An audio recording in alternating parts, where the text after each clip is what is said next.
This is Shruti. Welcome to my YouTube channel. Today I am going to explain you the poem Canonization composed by John Donne. Okay, as we all know कि John Donne जो है वो एक metaphysical poet थे. John Donne was an English poet, scholar, soldier and secretary born in a good family. And बहुत अच्छे, मतलब इनको जो चर्च में क्लर्जी मैन भी रह चुके हैं ये. And he was born in 1572 London, and he died in 1631, and his wife's name was Anne Moore. तो ये थोड़ा सा लिटिल बिट ऑफ इंट्रोडक्शन था इनका. And he was a metaphysical poet थे ये एक. इनकी अदर पोएम्स भी बड़ी फेमस रही है, जैसे the flea, the holy sonnets जो थे, सन राइजिंग, ये सब इनकी कई फेमस पोइट्री रही है. इसके अलावा let me give you some introduction to the metaphysical poetry. Metaphysical poetry क्या होती है? मेटाफिजिकल पोइट्री जो होती है वो हाईली इंटेलेक्चुअलाइज्ड पोइट्री होती है, ठीक है, जिसमें कि जो कि कॉम्बिनेशन होता है कंसीट्स का, इमेजरी का, कॉम्प्लेक्सिटी का, सटली ऑफ थॉट्स का, ठीक है. और we can say poet uses frequent, there is a frequent use of paradox होता है, ठीक है. तो ये सब जो एक्सप्रेशंस जिस पोएम में आते हैं that is called the metaphysical poetry. और इसके जो ये इस वर्ड को कॉइन किया था first time, that is Samuel Johnson द्वारा कॉइन किया गया था. और अदर मेटाफिजिकल पोइट्स यदि हम बोल सकते हैं तो जॉन डन तो थे ही, इनके अलावा हेनरी वेगन, एंड्रयू मार्वल और अब्राहम कौली, ये सब अदर मेटाफिजिकल पोइट्स माने जाते हैं. So let us start the poem. सबसे पहले हम इस पोएम के बारे में जानेंगे. So what is in the poem? First of all I am giving you a little bit of introduction to the poem. The poem, The Canonization, is composed in 1590. 1590 में ये कंपोज होती है and it was published in 1633. 1633 में ये published होती है. Okay, so the poem is an address to someone. ये poem एक एड्रेस के फॉर्म में है, जो किसी को पोएट एड्रेस करता है किसी और को. और इसमें वो देखते हैं कि वो क्या बोलना चाह रहा है. The poem contains 5 stanzas. इसमें 5 स्टेंजास है and in the sets of 9 lines. Her stanza में 9 लाइन का सेट बनता है, ठीक है. और let's start the poem. First of all I am going to introduce give you a little bit of introduction to the title. देखिए title जो है इसका कैनोनाइजेशन है ना. The word canonization means the act और process of changing an ordinary religious person into a saint in Catholic Christian religion, ठीक है. मतलब कि किसी ऑर्डिनरी पर्सन को सेंट बना देना क्रिश्चियन रिलीजन के अंतर्गत, ये कहलाता है कैनोनाइजेशन करना. So the title suggest that the poet and his beloved will become saints of love. अब पोएम के हिसाब से जो पोएट है और इसके बिलव्ड है ना, ये दोनों सेंट्स ऑफ लव बनने जा रहे हैं, ठीक है. सेंट्स ऑफ लव का मतलब है लव के जो संत बनने जा रहे हैं in the future. And they will be regarded as saints of true love in the whole world in the future, ठीक है. और उनको ट्रू लवर्स के सेंट माना जाएगा फ्यूचर में न्यू जनरेशन के द्वारा. So the poet uses lots of conceit, allusions, इस तरह से वो यूज़ करता है, ठीक है. And creates kind of dramatic situation create करता है. एक स्पीच लाइक वो रिदम देता है इसको, पोएम को. कॉलिक्वल लैंग्वेज का यूज़ करता है, मतलब daily use language, not that much difficult language ही यूजेस, बट मीनिंग जो है वो बहुत डीप रहता है. So let's start the poem. Start करते हैं पोएम को. या या for God's sake hold your tongue and let me love, or chide my palsy or my gout. So the poet asks his addressee to be quiet. मतलब कि poet is loving. So poet is making love with his beloved. अपने beloved के साथ वो love making कर रहा है. That time someone is disturbing him. कोई उसको disturb करता है. So the poet is addressing to him. Poet उसको address करता है to be quiet, कि वो चुप रहे. Hold your tongue means to be quiet and let him love. Okay? Let the poet love. Poet को love करने दो. If the addressee then or chide my palsy or my gout. Okay. Further poet says, if the addressee cannot hold his tongue, the speaker can criticize him for other shortcomings, as if paralysis means painful swelling in bones, his old age or his bad luck, anything. वो कह रहा है कि यदि तुम चुप नहीं रह सकते, अपनी टंग को होल्ड नहीं कर सकते, तो तुम मुझे चाइड करो। यू कैन रिब्यूक मी, तुम मुझे डांट सकते हो, रिब्यूक कर सकते हो। मेरी पालसी के कारण, पालसी होते हैं बॉडी वीकनेस के कारण, तुम मुझे डांट सकते हो। My gout, the pains which are in my body, जो because of my old age, मेरी बॉडी में जो पेन है उसकी वजह से तुम मुझे चिढ़ा सकते हो, इरिटेट कर सकते हो, डांट सकते हो। माई 5 ग्रे हेयर्स और र्यून्ड फॉर्च्यून फ्लाउड।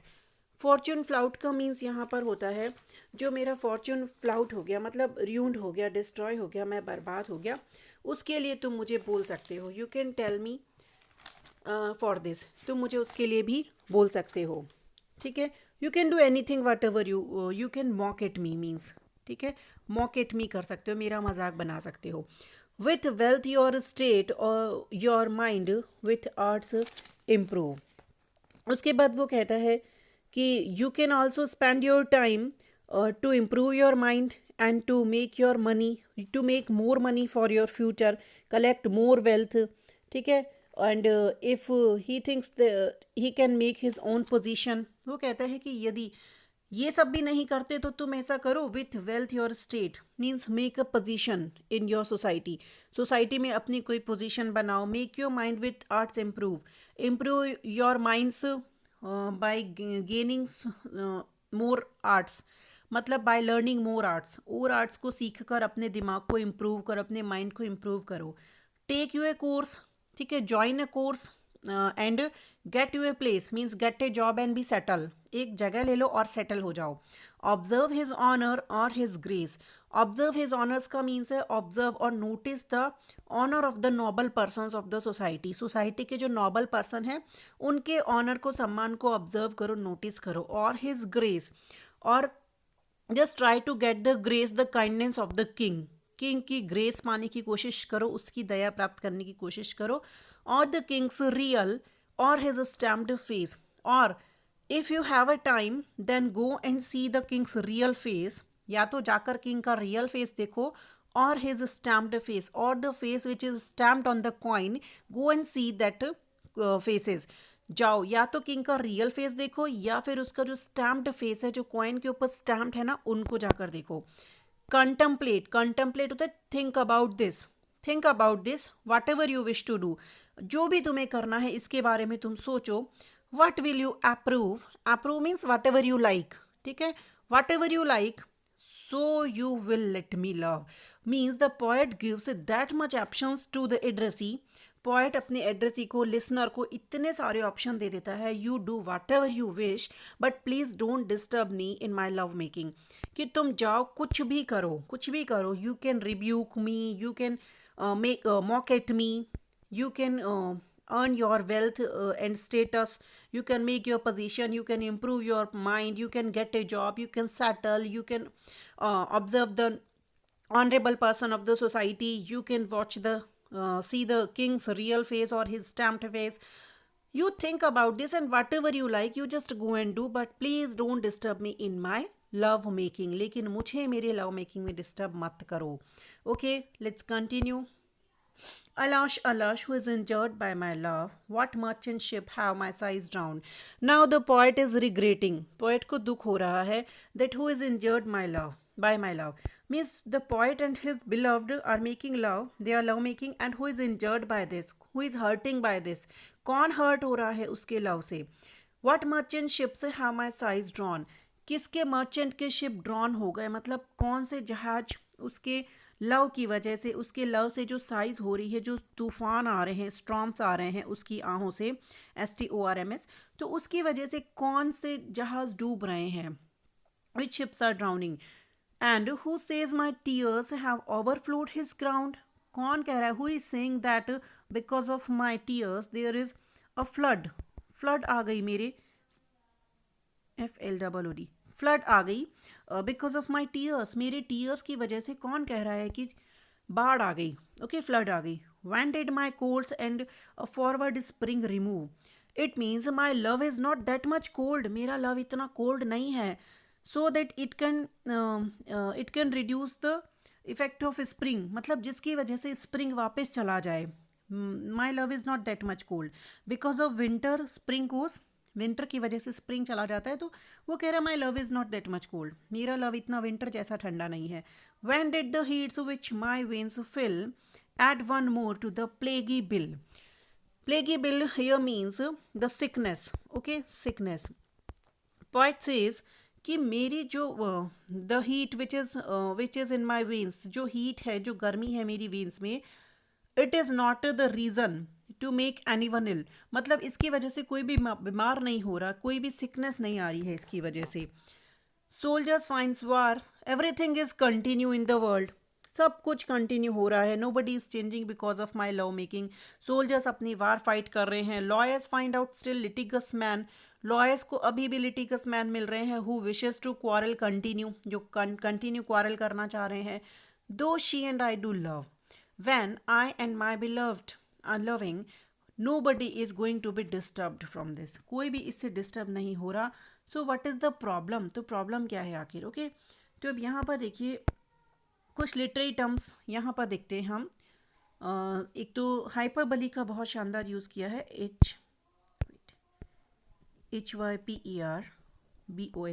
हाइपरबली मतलब ये सभी कौन से मर्चेंट के शिप डूब गए, है ना, बाढ़ आ गई आंसुओं से, स्प्रिंग हट गया उसकी ठंड से, उसकी गर्मी से बीमारी बढ़ गई, तो ये सब हाइपरबली, बहुत शानदार वाली हाइपरबली का यूज़ है सभी इमेजेस में. देन यहाँ पर कह सकते हैं rhetorical question is asked by the poet. RHETORICAL. Rhetorical questions में क्या होता है, we all know the answer, है ना, हम सबको आंसर पता होता है. The poet also knows the answer but still he questions. उसको भी आंसर पता होता है बट वो क्वेश्चन करता है. So there are 3 or 4 rhetorical questions in the stanza. Rhetorical questions poet के द्वारा किए गए. उसके बाद स्टार्टिंग में ही alas alas such words are used. ठीक है, a sound, repetition of a sound is, it means यहाँ पर एसोनेंस का यूज़ है. इसके अलावा ये साइन ऑफ एक्सक्लेमेटरी है, मतलब कि यहाँ पर सौरों का जो साइन है वो नज़र आता है यहाँ पर. देन नेक्स्ट स्टेंजा में देखते हैं. Call us what you will, we are made such by love. The poet says to his addressee, you can call us whatever you wish. ठीक है, तुम हमें कुछ भी बुला लो, and we are such because of the effect of love. और हम ऐसे केवल लव के इफेक्ट की वजह से ही हम ऐसे हैं. Call us, call her one and me another fly. The poet says that call her one and me another fly means there you can call me one fly and to my beloved another fly. मतलब मैं तो एक fly मैं हूँ और एक मेरी beloved है, हमको तुम फ्लाई भी बुला सकते हो. We are tappers too. Tappers means candles. हम तो candles भी है. At our own cost die means which burn by feeding upon their own ourselves. ठीक है, मतलब जो खुद ही जल कर मर जाते हैं. We know that we know that there is a risk in our love making but still we are loving. हमें पता है कि लव मेकिंग में रिस्क है तो भी हम लोग लव कर रहे हैं, तो हम कैंडल्स है जो खुद बर्न हो रहे हैं. And we in us find the eagle in the dove. Okay, यहाँ पर वो कह रहा है कि in each other, in one another, the lovers find the eagle and the dove means they have the both quality of cruelty and kindness. Means sometimes they fight, sometime they make love. तो इस तरह से दोनों की quality इनमें है, eagle की और डव की भी. The phoenix riddle hath more wit by us. Then further he says they illuminate the riddle of the phoenix for they die and rise the same just as the phoenix does. वो कह रहा है कि जो फियोनिक्स रूपी riddle है ना, फियोनिक्स यहाँ पर एक माइथोलॉजिकल बर्ड होता है, माइथोलॉजिकल बर्ड होता है जो कि डाई हो जाता है और फिर खुद की ही राख से वो रिक्रिएट हो जाता है, वापस बॉर्न हो जाता है. तो वो कहता है कि this riddle can be solved by our love only. इसकी जो पहेली है फियोनिक्स की, ये हमारे लव के माध्यम से ही सॉल्व की जा सकती है. ठीक है, by us. We two being one, we are not the two. Okay, we are two but we are actually one. Actually हम लोग वन है, दो है. We two being one are it means this is the solution of the riddle कि हम दो होते हुए भी वन है. कैसे? So to one neutral thing both sexes fit means we become one and complete. Okay, we are the two person, we die and then we become, because of love we become one. हम दो person हैं लेकिन love की वजह से हम एक हो जाते हैं. हमारा ऑन आइडेंटिफिकेशन ख़त्म हो जाता है, हम मर जाते हैं जैसे फियोनिक्स मरता है, लेकिन मरकर हम एक दूसरे के होकर हमारी एक पहचान बना लेते हैं. लाइक फियोनिक्स वी रिक्रिएट और न्यू न्यू न्यू फॉर्म, हम हमारी न्यू फॉर्म क्रिएट कर लेते हैं. ठीक है. We dies and rise the same. We die like phoenix, then we rise again the same and prove mysterious by this love, and we become mysterious because of our love. हम हमारे love की वजह से mysterious कहलाते हैं. तो यहाँ पर एक तो मिथ का यूज़ किया गया है. मिथ का मीन्स है कि माइथोलॉजिकल कैरेक्टर, जो फियोनिक्स का यूज़ किया गया है माइथोलॉजिकल कैरेक्टर, इसलिए यहाँ मिथ का यूज़ किया जाता है. Then the poet uses like metaphors. ठीक है. And the metaphor is continue in 2, 3, 4 lines. So we can call it extended metaphor, which is the main quality of Donne's poem, extended metaphor. PHOR. ठीक है. तो यहाँ पर वो सब जगह एक्सटेंडेड मेटाफर का इस स्टेंजा में यूज़ किया जाता है. कंसीट भी बोल सकते हैं हम इसको, जो कि मेन क्वालिटी है मेटाफिजिकल पोइट्री की. नेक्स्ट स्टेंजा में देखते हैं. We can die by it if not live by love.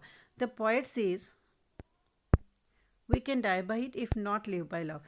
कि हम मर सकते हैं, we can die because of love, and अगर हम उसकी वजह से जिंदा नहीं रह पाए तो if we are not able to live because of love we can die for it. ठीक है. हम उसके लिए मर सकते हैं. And if unfit for tombs and hears or legend be, it will be fit for verse. The poet says it is possible that nothing will be written on our graves. वो कहता है कि हमारे ग्रेव्स पर, Tom's पर कुछ भी नहीं लिखा जाए. इन और मेमोरी, हमारी यादगार में कोई बात नहीं. और लीजन भी, our story will not be written on tombs and hearse. Then it's okay. It will be fit for verse, but our story will definitely fit for, suitable for the poetry. Poetry के लिए ये जरूर suit करेगी. हमारी जो love story रहेगी poetry को suit करेगी. And if no piece of chronicle we prove, if no piece of chronicle का मतलब हिस्टोरिकल पीसेज में, if we are not getting any place in historical pieces में हमारी यदि कोई जगह ना बनी, will build in sonnets pretty rooms. तो we can definitely get small places in sonnets. तो सॉनेट्स में हमें छोटी छोटी जगह ज़रूर मिल जाएगी. प्रेटी रूम्स का मीन्स है in the stanzas of sonnets. तो यहाँ भी मेटाफर के रूप में यूज़ किया गया है रूम्स का. This is for the stanzas. Okay. Sonnets में हमें जगह ज़रूर मिल जाएगी. As well a well wrought urn becomes the greatest ashes as half acre tombs. As well a well wrought urn becomes the greatest ashes. वो कहता है, the poet says कि the urn become more valuable. ठीक है. In which his and his beloved ashes will be put, जिसमें उसकी और उसके बिलव्ड की वैशेज रखी जाएगी, वो ज़्यादा वैल्यूएबल रहेगा. और वैल्यूएबल देन लैंड ऑफ टूम. टूम की जो हाफ एकड़ लैंड रहेगी ना, उससे ज़्यादा वैल्यूएबल रहेगा उसका एक अर्न, जिसमें उसकी और उसकी बिलव्ड की एशेज को रखा जाएगा. It would be more valuable, it will be more valuable. And by these hymns, okay, he is calling the love songs hymns. वो लव सॉन्ग्स को हिम बोल रहा है. उनके द्वारा all shall approve us canonized for love. All means the whole new generation will approve them. वो सब उनको अप्रूव करेंगे, एक्सेप्ट करेंगे as a canonized person for love, that they are canonized for love. ठीक है. It is the power of love and they will be remembered for ever, कि उनको हमेशा के लिए याद किया जाएगा. नेक्स्ट देखते हैं. And thus invoke us and the new generation will call us. वो हमें बुलाएगी और प्रे करेगी हमसे. You whom reverend love made one another's hermitage. You whom reverend love means you are the lovers, you are the great lovers who honored the love that much. जिसने love को इतना सम्मान दिया था, उसको इतना सम्मानित बना दिया. and make one another's hermitage. hermitage होता है a habitation of a hermit, means pure place, sacred place, पवित्र जगह, आश्रम. एक दूसरे का आप लोग आश्रम थे, पवित्र जगह थे. You to whom love was peace that now is raised. When you were alive, the love was a peace. जब तक आप जीवित थे, the love was a symbol of peace. That now is rage, now it becomes rage in new generation. अब जो तुम्हारा love है ना, this becomes rage in new generation, उससे नई जनरेशन को एक नई रेज मिल रही है, उसमें एक जागृति सी आ रही है, अवेयरनेस आ रही है। Who did the whole world solve contract and drove into the glasses of your eyes. Your love has that much power that whole world is in both of you. पूरा दुनिया ही आप लोगों के लिए एक दूसरे में थी। Okay, the who did the whole world solve, contract का मीन्स होता है लिमिटेड कर लेना, छोटा कर लेना। And drove into the glasses of your eyes, and your eyes are like the mirror which shows the reality of the world. आपकी eyes ऐसा मिरर है जो पूरी दुनिया को सच्चाई दिखा सकती है। ठीक है, रियलिटी टू द वर्ल्ड, जो रियलिटी दिखा सकती है दुनिया को लव के बारे में। तो पूरी दुनिया, आप दोनों की पूरी दुनिया एक दूसरे में थी, and which can show the reality to the world, so made such mirrors and such spies. इस तरह से आपने स्पाइस, इस तरह के mirror you have created for the new generations, and that they did all to you epitomize. Epitomize means a perfect example, and the new generation will consider with you a perfect example of love. नई generation आपको love का एक perfect example मानेगी। Countries, towns, courts beg from above a pattern of your love. जितने भी places है, all the from all the places, people will wish to follow you. ठीक है, लोग विश करेंगे आपको फॉलो करने के लिए। You are the symbol of true love, क्योंकि आप ट्रू लव का एक सिंबल बन के रहोगे। तो पोएम में एक वी कैन से कि बहुत अच्छे एक इसके टाइटल को जो सजेस्ट सूट करता है, एक सूटेबल टाइटल मिलता है पोएम को। माइथोलॉजिकल कैरेक्टर का इसके अंतर्गत यूज़ किया गया है। उसके अलावा कंसीट्स का बहुत अच्छा यूज़ किया गया है, जिसको हम बोल सकते हैं मेटाफिजिकल एक्सटेंडेड मेटाफर जिसको बोल सकते हैं। फॉर्म है वो इसकी ड्रामेटिक मोनोलॉग की फॉर्म निकल कर आती है। टोन इसकी है जो एक आर्ग्यूमेंटिव टोन है एक तरह से। हाइपरबोलिक का बहुत अच्छा यूज़ किया गया है। So these all are the main things in the poem. So if you like my video, then thank you very much. Please subscribe my channel. Thank you very much.